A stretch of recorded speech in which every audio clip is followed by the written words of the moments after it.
Hello dear student, मैं आप सभी का स्वागत करता हूं अपने YouTube channel mental maker study पर। तो मैं आज आपको 2020 का रियल पेपर दिखाऊंगा।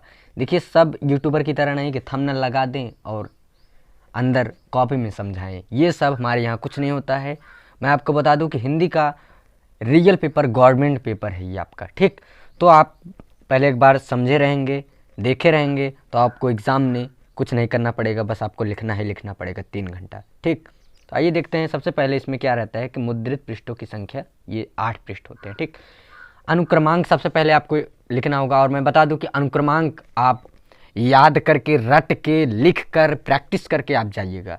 यदि आपका अनुक्रमांक गलत हुआ ना, तो आपकी लाइफ बर्बाद होने से कोई ब्रह्मा भी नहीं बचा सकते हैं, ठीक। तो आप अनुक्रमांक अच्छे से लिखिएगा, अपना नाम अच्छे से लिखिएगा। देखिए, ये तो आपकी पेपर रहेगा, पेपर में नहीं, जो नोट्स मिलेगी मैं उसमें बता रहा हूँ। आप अनुक्रमांक अच्छे से लिखिएगा। अनुक्रमांक और नाम आप यहाँ पे लिखिए। मैं अनुक्रमांक और नाम उस लड़के का काट दिया हूँ क्योंकि उसे अच्छा ना लगे। वो बोला था कि सर मेरा नाम काट दीजिएगा, तो मैं इसलिए काट दिया, ठीक है। तो अनुक्रमांक और नाम, ये 901 इसका कोड है, 801 MD, और 2020 का ये रियल पेपर है। आपको भी दिख रहा है, कोई टू कॉपी तो कराया नहीं हूँ, आप सभी को भी पता है, ठीक। तो आइए हम देखते हैं। सबसे पहले कह रहा है समय 3 घंटे 15 मिनट। अब आप तो खुश हो गए होंगे कि 3 घंटे 15 मिनट। देखिए, समय जो है 15 मिनट आपको पेपर पढ़ने के लिए दिया जाता है, जो कि आप पेपर यहीं पे पढ़ लीजिए, और 5 मिनट केवल जब आप बोर्ड एग्जाम में मिले तो आप देख लीजिएगा कि क्या है, कैसे है, क्या है नहीं। उसके बाद 3 घंटा 10 मिनट आप अपना लिखिएगा, ठीक। तो पूर्णांक आपका ये होता है 70 नंबर, जो कि 30 नंबर आपका आपके कॉलेज वाले देते हैं। 30 नंबर जिस हिसाब से आप पढ़े रहेंगे, फाइल बनाए रहेंगे, उसी के अकॉर्डिंग, ठीक। तो आपका 70 30 100 होता है। तो आइए देखते हैं हम 70 नंबर हम कैसे पा सकते हैं हिंदी में। आइए देखते हैं। समय 3 घंटा। नोट क्या है कि प्रारंभ के 15 मिनट परीक्षार्थियों को प्रश्न पत्र पढ़ने के लिए निर्धारित किया गया है, ठीक। 15 मिनट आपको प्रश्न पत्र पढ़ना है, ये जो आपको पेपर मिला है, और 3 घंटा आपको कॉपी लिखना है, ये दिया है। तो फर्स्ट का जो स्टूडेंट पेपर को नहीं पढ़ते हैं वो बहुत गलत करते हैं, लास्ट में बताएंगे, अंत तक बने रहिएगा। का है कि निम्नलिखित कथनों में से कोई एक कथन सही है, उसे पहचान कर लिखिए। देखिए, इसमें 4 विकल्प दिया गया है, इसमें से कोई एक कथन सही लिखना है। जैसे पहला है माधव विलास नाभादास जी की रचना है। संस्कृति के 4 अध्याय रामधारी सिंह की प्रसिद्धि, रामधारी सिंह की प्रसिद्ध कृति है। तीसरा है सेठ गोविंद दास महान आलोचक थे, जय जय पराजय कृति निबंध विधा की रचना कीजिए। इसमें से एक सही है, बाकी 4 गलत हैं। जब आप लिखेंगे एक जो सही रहेगा तो आपको 1 नंबर एग्जामिनर देगा, 1 नंबर। अब मैं 1 नंबर भी ऐड कराऊंगा, कहाँ पे बताता हूँ। दूसरा है खा, निम्नलिखित कृतियों में से किसी एक कृति की रचनाकार का नाम लिखिए। ऐसे ही डिक्टू कॉपी 2022 में बोर्ड एग्जाम में पेपर आएगा, इसलिए मैं आप सभी को पेपर का पैटर्न बता दे रहा हूँ, ठीक। निम्नलिखित कृतियों में से किसी एक कृति के रचनाकार का नाम लिखिए। प्रतिशोध का रचना कौन किया था? जड़ की बात, या इसका लिख दीजिए, या प्रतीक्षा, या कल्पलता। यानी इनके जो रचना, यानी जिसने लिखा है, जैसे हमारे आचार्य रामचंद्र शुक्ल इतिहासकार हैं, ठीक ठीक उसी प्रकार से आपको लिखना है कि इनके या एक एक एक ये 4 दिया है ना, तो एक का लिखना है, चाहे जिसका लिख दीजिए, चारों का मत लिखिएगा। आप 4 लिखेंगे तो आपको एग्जामिनर नंबर नहीं देगा। ये मत सोचिएगा कि कुछ स्टूडेंट होते हैं उनको पता रहता है चारों लिख देंगे, नंबर 1 मिलेगा। मैं पहले बता दे रहा हूँ, टाइम बर्बाद होगा आपका, मेरा नहीं। फिर आप सोचोगे कि 3 घंटा बहुत टाइम मिलता है, कुछ नहीं मिलता है डियर। जिस दिन पेन और कॉपी लेकर बैठोगे 3 घंटे ना, उस दिन आपकी दिमाग खुद बताएगी कि नहीं, कुछ नहीं है 3 घंटा। आपको पता भी नहीं चलेगा जब आप क्वेश्चन आंसर लिखते रहोगे। तो इसलिए मैं बता रहा हूँ कि रियल पेपर देख लो। तो कुछ स्टूडेंट हल्के में लेते हैं, नहीं देखते हैं, कोई बात नहीं है, आपका समय बर्बाद होगा। मैं तो आपके लिए मेहनत कर रहा हूँ, बता दे रहा हूँ। खा, फिर गा में आइए। भेंट वार्ता विधि के किसी एक लेखक का नाम लिखिए। फिर इस टाइप का देगा, इसमें तो दिया था ऑप्शन कि इनका लिखिए, बट इसका कह रहा है कि भेंट वार्ता ये आपकी एक रचना है, इस विधा की किसी एक लेखक का नाम लिखिए। भेंट वार्ता विधा के किसी एक लेखक का नाम लिखिए, इसको लिखोगे तो आपको 1 नंबर मिलेगा। रेशमी टाई किस विधा पर आधारित रचना है? किस विधा पर? तो आपको विधा लिखना है कि जीवना है, जीवनी है कि क्या है, ठीक, 1 नंबर मिलेगा। भूले बिसरे चित्र के रचनाकार का नाम लिखिए, ये भी 1 नंबर में पूछा जाएगा, ठीक। आइए हम पेज को आगे पलटते हैं। फिर क्या है दूसरा नंबर, तो आइए हम पहले में ही देख लेते हैं क्या कैसे कितना नंबर है आपका। जो ये पहला प्रश्न पहला है, इसमें से देखिए 1 नंबर पहले ऑप्शन देगा, 2 नंबर हुआ फिर ऑप्शन देगा, फिर गा घा अंगा ये तीनों में ऑप्शन नहीं देगा, यानी 1 2 3 4 5 नंबर, यानी ये आपका 5 नंबर हो गया। कैसे 5 नंबर हो गया, यानी पहले क्वेश्चन में 5 नंबर, ठीक। अब देखिए जहाँ पे अथवा देगा वो सब भी हम बताएंगे। अब दूसरा प्रश्न कैसे 5 नंबर से होता है, देखिए प्रयोगवादी युग के किसी एक कवि का नाम लिखिए। जब आप प्रयोगवादी युग के किसी एक कवि का नाम जरूर याद कर लीजिएगा, नहीं तो वीडियो में मैं इंपॉर्टेंट क्वेश्चन कराया हूँ हिंदी का, जरूर देखिएगा। तो ये भी आपका 1 नंबर में पूछेगा, तो 1 नंबर ही हो गया। प्रगतिवादी युग के किन्हीं 2 प्रवृत्तियों का उल्लेख कीजिए, 2 नंबर का उल्लेख का मतलब 2 पूछा है ना, तो यानी 1 लिखोगे तो 1 नंबर मिलेगा, 2 लिखोगे तो 2 नंबर मिलेगा। छायावाद की 2 प्रमुख विशेषताएं लिखिए, छायावाद की 2 प्रमुख विशेषताएं लिखिए, 2 पूछा है तो 2 लिखिए, 5 नंबर मिलेगा। यानी आपका ये जो आपका दूसरा प्रश्न है, दूसरा प्रश्न भी ये आपका 5 नंबर में पूछा जाता है, ठीक है। अब आइए हम तीसरे प्रश्न की ओर चलते हैं। अब कुछ स्टूडेंट कहेंगे कि जैसे सर 2 प्रवृत्तियों के नाम जब पूछा तो मैं 2 नंबर मिल रहा है, तो क्या जब इससे पहले जो ये क्वेश्चन दिया था ये वाला, तो इसमें जैसे 4 हैं तो 2 लिख दें तो 2 नंबर नहीं मिलेगा? नहीं मिलेगा डियर। देखिए पेपर क्वेश्चन कह क्या रहा है उसके अकॉर्डिंग आपको चलना है, ना कि अपने अकॉर्डिंग, नहीं तो एग्जामिनर वैसे नंबर देगा तो फिर रोगे तो फिर मत कहना, इसलिए मैं बता रहा हूँ। फिर तीसरा क्या है, निम्नांकित गद्यांशों में से किसी एक गद्यांश के नीचे दिए गए प्रश्नों के उत्तर लिखिए। देखिए गद्यांश दे देगा आपको 2, एक बोला है ना तो 1 लिखिए, 2 मत लिखिएगा यार, जो बोले वही लिखिएगा, आपको नंबर अधिक नहीं मिलेगा। 6 नंबर में पूछा है तो ये मत समझिएगा कि मुझे 12 नंबर मिल जाएगा, दोनों लिख ले, नहीं मिलेगा, ठीक। तो ये तीसरा प्रश्न आपका गद्यांश से आता है। फिर आइए हम चौथा प्रश्न देखते हैं, ये कितने नंबर का है? 6 नंबर का, यह है आपका 6 नंबर का तीसरा प्रश्न। फिर चौथा है, निम्नांकित पद्यांशों में से किसी एक गद्यांश की संदर्भ सहित व्याख्या कीजिए। गद्यांश के बाद पद्यांश पूछेगा, 6 नंबर का, 2 दिया रहेगा, 1 लिखना है, 2 दिया है का खा 1 लिखना है, चाहे ये लिख लीजिए चाहे ये लिख लीजिएगा, ठीक। कैसे लिखना है वो आप वीडियो में देखेंगे, प्रीवियस वीडियो को जरूर आपको पता चलेगा। गद्यांश पद्यांश पर एक वीडियो इंपॉर्टेंट क्वेश्चन बनाए हैं, कैसे लिखना चाहिए, कैसे फुल मार्क्स मिलेगा, कैसे नहीं, मैं लिख कर बताता हूँ, ठीक। तो ये भी आपका हो गया 6 नंबर का, ठीक है।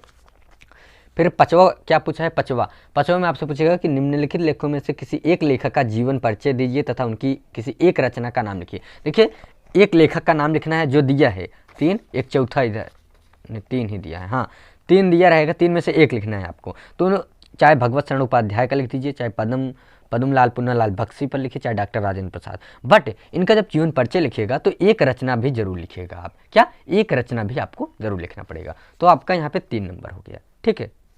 ये 5वां प्रश्न, ये चौथा प्रश्न, ये 5वां प्रश्न। आइए अब हम देखते हैं कि 6वें प्रश्न की ओर चलते हैं। देखिए ये 3 नंबर हुआ 5वां प्रश्न आपका, 5वां प्रश्न 3 नंबर हुआ ना, ये का के बाद अब आइए देखते हैं इसमें।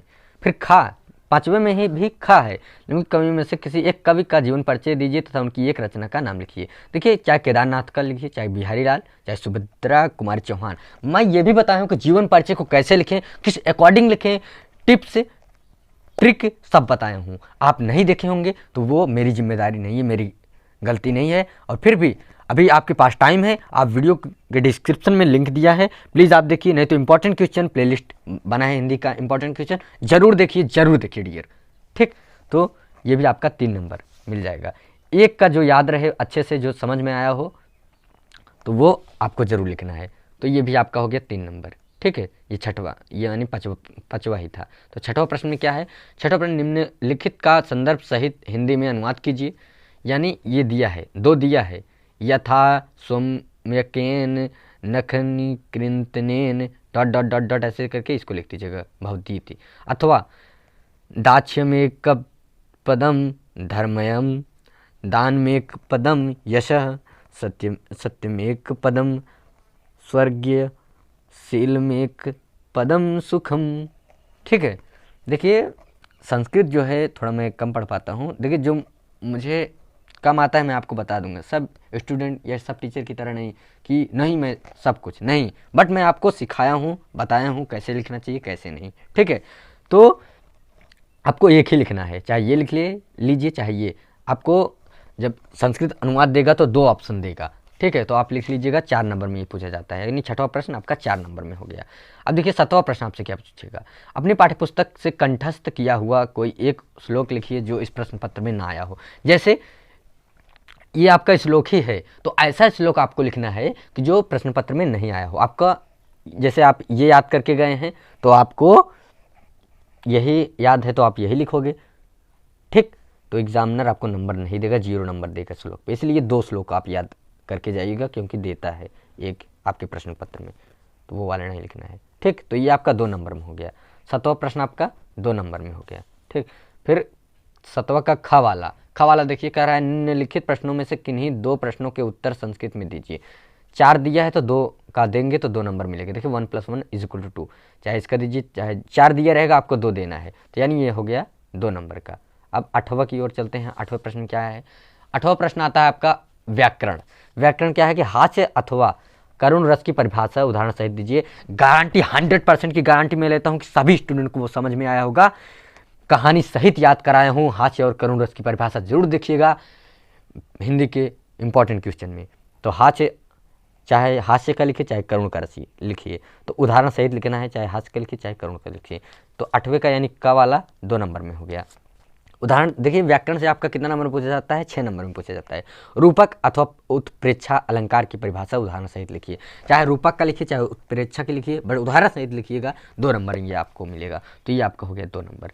फिर गा वाला रोला अथवा सोरठा छंद की परिभाषा उदाहरण सहित लिखिए, 2 नंबर में ये पूछा जाता है। गा यानी आपका जो व्याकरण है, व्याकरण से क्या व्याकरण से आपका 6 नंबर पूछा जाता है जो कि आपका तैयार है, ठीक। अब आइए हम देखते हैं हिंदी का रियल पेपर है। 9वें प्रश्न की ओर चलते हैं। आपके 2022 में भी ऐसे सेम टू सेम ऐसे रहेंगे, मैं पहले बता दे रहा हूँ। निम्नलिखित उपसर्गों में से किन्हीं 3 के मेल में एक एक शब्द बनाइए। 3 के मेल में एक एक शब्द बनाइए, यानी 1 2 3 4 5 6 है ना, तो आपको क्या करना है कि इनके एक एक शब्द बनाने हैं। क्या 3 के मेल में, यार 3 के मेल में एक एक शब्द बनाएंगे जब, चाहे इसका चाहे इसका चाहे इसका, 3 का बनाना है, 3 का बनाना, चाहे इसका चाहे इसका चाहे इसका, जो आपको आता हो। तो यानी एक एक शब्द जब बनाएंगे तो आपको 3 नंबर एग्जामिनर देगा, ठीक है। तो 9वें में जब आपका 9 वाला था, 9वें में आपका कितना है 3 नंबर का से का, ये व्याकरण ही चल रहा है ना, व्याकरण। फिर खा निम्नलिखित में से किन्हीं 2 प्रत्ययों का प्रयोग करके एक एक शब्द बनाइए। आई ता पन हट त्वा, 2 का बनाना है, 2 प्रत्ययों का एक एक शब्द बनाना है जो कि 2 नंबर आपको देगा एग्जामिनर, 2 नंबर, ठीक। 9वें का ख वाला है। ग से क्या पूछेगा, निम्नलिखित में से किन्हीं 2 के समास विग्रह कीजिए। पहला का, दूसरा, तीसरा, चौथा, 5वां, 5 ठो दिया रहेगा, आपको 2 ही करना है, 2 करेंगे तो आपको एग्जामिनर 2 नंबर देगा। आइए हम ग वाला भी देखते हैं, 2 नंबर हो गया, 2 नंबर, ठीक है। अब क्या है कि घ व्याकरण ही चल रहा है, व्याकरण। निम्नलिखित में से किन्हीं 2 शब्दों के तत्सम रूप लिखिए। तत्सम रूप किन्हीं 2 शब्दों के लिखने हैं, चाहे इसके आँख, धान, पत्थर, चना, ऊंचा, चाहे जिसका लिखेंगे तो 2 नंबर आपको एग्जामिनर देगा। ये आपका हो गया 2 नंबर, 9 वाला। अंगा में क्या पूछा है, निम्नलिखित में से किन्हीं 2 शब्दों के 2 पर्यायवाची शब्द लिखिए। 2 पर्यायवाची शब्द लिखने हैं, ठीक है। सूर्य, कमल, अग्नि, विद्युत, मोर, 2 यानी 2 शब्द, चाहे सूर्य का लिखिए चाहे मोर का, लेकिन 2 लिखिएगा, ठीक है, 2 तो आपको एग्जामिनर 2 नंबर देगा, ठीक। ये आपका यानी व्याकरण से अब कितने नंबर का पूछा जाता है, देखिए 3 2 5 2 7 2 9 2 11 11 6 17, फिर से एक बार जोड़ लेते हैं। 3 2 5 2 7 2 9 2 11 11 6 17 नंबर आपका व्याकरण कंप्लीट करेगा। 17 नंबर मायने रखता है डियर, और कुछ भी नहीं है ये। अब 10वां देखिए, 10वां कह रहा है कि निम्नलिखित में से किन्हीं 2 में संधि कीजिए तथा संधि का नाम लिखिए। किन्हीं 2 में से इनके में से संधि कीजिए और इनका संधि का नाम लिखिए। कौन सी संधि है, यड़ संधि है, गुण संधि है, कौन सा संधि है, ठीक है। तो आपको 4 में से 2 का करना है, 2 नंबर आपका एग्जामिनर दे देगा, 2 नंबर, ठीक। कौन सा है ये, 10वां 10वें में पूछा है का। बहुत है भाई, बहुत है, बहुत है ना डियर, गुस्सा लग रहा होगा, पता नहीं क्या बता रहे हैं। खा में पूछेगा निम्नलिखित शब्दों के तृतीया विभक्ति द्विवचन में रूप लिखिए। 1+1 तृतीया विभक्ति ये दिया है, तो आपको तृतीया द्विवचन लिखना है। पहले का इसका मधु लिखिए, चाहे नदी का एक ही लिखिएगा, दूसरा यीशुमत तथा अथवा तद, इसमें से एक लिखना है। तो आपको खा यानी 2 नंबर ये दे देगा। गा निम्नलिखित में से किसी एक धातु की लकार पुरुष तथा वचन का उल्लेख कीजिए। पश्येम, पश्यतः, हसाम, द्रक्ष्यसि। तीनों में से एक धातु का लकार पुरुष तथा वचन, ये तीनों चीज़ बताना है आपको। ठीक, तो अब एग्जामिनर आपको 2 नंबर देगा। जैसे बालकम, बालको, बालकम, बालकिन, बालकन, बालकाभ्याम, यही सब है। ठीक, गा और घ से क्या है कि निम्नलिखित वाक्यों में से किन्हीं 2 का संस्कृत में अनुवाद कीजिए। क्या अनुवाद कीजिए? 4 दिया है, 2 का अनुवाद कर दीजिए, आपको एग्जामिनर 2 नंबर देगा। चलिए भाई 10वें में, यानी 10वें से कितना प्रश्न पूछा, कितने नंबर का? 2, 2, 4, 2, 6, 2, 8, 2, 2, 4, 2, 6, 2, 8, 8 नंबर। ठीक, अब कहने का मतलब 8 नंबर ये हो गया आपका। अब 11वें क्वेश्चन पे आपसे क्या पूछेगा? 11वें नंबर पे आप लिख लीजिएगा, याद कर लीजिएगा, तो आप खुद कहोगे और मैं ये क्वेश्चन आपको सॉल्व कराऊंगा। ठीक है, निम्नलिखित विषयों में से किसी एक विषय पर निबंध लिखिए। 4 दिया है, किसी एक विषय पर आपको निबंध लिख देना है। ठीक है, मैं पेपर कॉपी इसलिए नहीं लिख रहा हूँ क्योंकि वीडियो लंबा हो जाएगा और आप दोबारा देख लीजिएगा ना समझ में आए। ठीक, 12वें नंबर में देखिए, 11वें नंबर में आपका 6 नंबर में पूछा है। कुछ नहीं है डियर, बना बना के लिख दोगे यार, आपको एग्जामिनर पूरा का पूरा नंबर देगा। ठीक है, अब कह रहा है कि अपने पठित खंड काव्य के आधार पर निम्नलिखित प्रश्नों में से किसी एक प्रश्न का उत्तर दीजिए। का यानी किसी एक प्रश्न का आपको उत्तर देना है। अपनी पठित खंड काव्य के आधार पर निम्नलिखित प्रश्नों में से किसी एक प्रश्न का उत्तर दीजिए। इसमें से का में पूछा है तो एक प्रश्न का उत्तर दे दीजिए। 3 नंबर में ये आता है, 3 नंबर में क्या, 3 नंबर में ये पूछा जाता है। एक प्रश्न का उत्तर दीजिए। खंड काव्य, अच्छा आप बताइएगा कि किस किस जिले से आप सभी लोग हैं, क्योंकि जो खंड काव्य है ना, हर जिले में, यूपी के हर जिले में अलग अलग खंड काव्य है। ठीक है, तो आप ज़रूर बताइएगा। इसके हैं का वाले में है तो आप दोनों में से एक लिखिएगा। का देखिए, जैसे का है, खा है, गा, घा, अंगा, चा, छा। आप कॉपी देखे होंगे, पेपर कॉपी, तो डर गए होंगे। नहीं यार, ये सब जो इतना दिया है ना, आप जैसे क्या हुआ, मैं बता रहा हूँ आपको कि हमारे यहाँ किनका पूछा जाता है। हाँ देखिए, जैसे हम प्रतापगढ़ से हैं, मैं आपको बता दे रहा हूँ, मैं प्रतापगढ़ से, यूपी प्रतापगढ़ से हूँ। तो ज्योति जवाहर खंड काव्य के 3य सर्ग की कथावस्तु संक्षेप में लिखिए। ज्योति जवाहर खंड काव्य के आधार पर जवाहरलाल नेहरू का सचित्र वर्णन कीजिए, चरित्र चित्रण कीजिए। देखिए, तो प्रतापगढ़ वाले जो भी स्टूडेंट हैं, तो ये याद कर लीजिएगा, आप सभी के लिए बहुत ही लाभदायक है, बहुत ही इंपॉर्टेंट क्वेश्चन है। तो यही है, खंड काव्य से 3 नंबर काव्य से पूछा जाता है। ये आपका हो गया 3 नंबर। ठीक है, 12वां प्रश्न है। तो यानी आपके हिंदी में, आप समझिएगा, यानी आपके हिंदी में कुल 12 प्रश्न पूछे जाते हैं। 12 प्रश्न के अंदर अब का, खा, गा, घा, अंगा करके आपको दिए जाते हैं। अब आइए हम 70 नंबर हुआ या नहीं, मैं ये देखता हूँ। 5, 5, 10, 5, 5, 10, 10, 6, 16, 10, 6, 16, 16, 6, 22, 22, 3, 25, 25, 3, 28, 28, 4, 32, 32, 2, 34, 34, 2, 36, 36, 2, 38, 38, 2, 40, 40, 42, 42, 3, 45, 45, 2, 47, 47, 2, 49, 49, 2, 51, 51, 2, 53, 53 हुआ, 53, 53, 53, 53, 10वां, 53, 2, 55, 55, 2, 57, 57, 2, 59, 59, 2, 61, 61, 6, 67, 67, 3, 70, 70 नंबर आपको हिंदी में ऐसे मिलेंगे। और 11 प्रश्न पूछे जाते हैं। किस नंबर पे कौन सा प्रश्न है आप सभी को पता चल गया है। तो वीडियो अच्छा लगा हो तो प्लीज़ लाइक करिएगा, चैनल को सब्सक्राइब करिएगा, वीडियो को जरूर शेयर करिएगा। Thank you, Vande Mataram. यदि आप वीडियो को शेयर नहीं करते हैं तो प्लीज़, आप सभी हमारे लिए बहुत ही गलत कर रहे हैं। बहुत ही मेहनत करता हूँ आप सभी के लिए, तो प्लीज़ वीडियो को शेयर करिए। Thank you, Vande Mataram.